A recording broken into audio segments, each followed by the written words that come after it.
അല്ല എന്താ നിന്റെ വിചാരം? നീ ആര്? പണ്ടൊക്കെ ഏപ്രിൽ മെയ് എന്ന് വെച്ച് കഴിഞ്ഞാൽ സമ്മർ സീസൺ ആയിരുന്നു. ഇപ്പൊ നീ കയറാത്ത റെയിനി സീസൺ ആയി. എന്റെ ഇമേജ് പോയില്ലേ?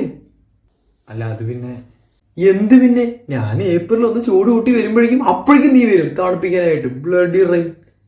അത് പിന്നെ ജനങ്ങൾക്ക് ഇച്ചിരി വെള്ളം കിട്ടിക്കോട്ടെ എന്ന് വിചാരിച്ചിട്ടാണ്. ഒരു പുണ്യപ്രവൃത്തി. യോ കൊടുത്തത്ര വെള്ളം പോരെ. എടാ നിന്നെ ജനങ്ങള് പ്രാഗാണ്. നീ കാരണം എന്തൊക്കെയാണത്? ഉരുൾപൊട്ടല്, കറണ്ട് പോക്ക്, പ്രളയം, അത് ഇത് ജമ്പോ. അതൊക്കെ നീ എന്നെ കണ്ടുപിടിക്കും. ഞാൻ വന്ന് ഇനി ഏറിപ്പോയ രണ്ടാൾക്ക് സൂര്യാതാവും, കുറച്ച് വരൾച്ച, ഇത്തിരി ജലക്ഷാവും, അത്രേ ഉള്ളൂ. That's all.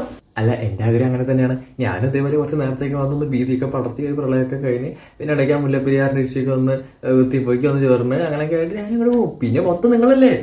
പിന്നെ ഞാനൊന്ന് ഹീറ്റായി ഒന്ന് സീനായി വരുമ്പോഴേക്കും പണ്ടോടങ്ങനായിട്ട് നീ കറമയും കൊണ്ട് വരും, അത് മറക്കും, എന്നിട്ട് വെള്ളം ഒഴിക്കും. അതെ അതെ, ഇതിന് മാത്രം വെള്ളം നിനക്ക് എവിടെ നിന്നാണ്? ദേ ഞാനൊരു കാര്യം പറയാം. ഞാനൊന്ന് തുറച്ചു നോക്കിയാലേ നീ ഉണ്ടാക്കിയതൊക്കെ ഒറ്റ നിമിഷം കൊണ്ട് പറ്റും. ആമ്പട.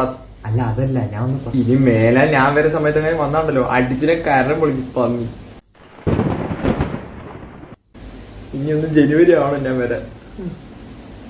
എന്നാ പിന്നെ ഞാൻ എങ്ങോട്ട്? അല്ല 9 ജില്ലകളിലും കൂടി റെഡ് അലേർട്ട് പ്രഖ്യാപിച്ചിട്ടുണ്ട്. അപ്പൊ അതിനനുസരിച്ചുള്ള മഴ കൊടുത്തില്ലെങ്കിൽ മോശല്ലേ? ഏത് ശരി എന്നാ കാണാം.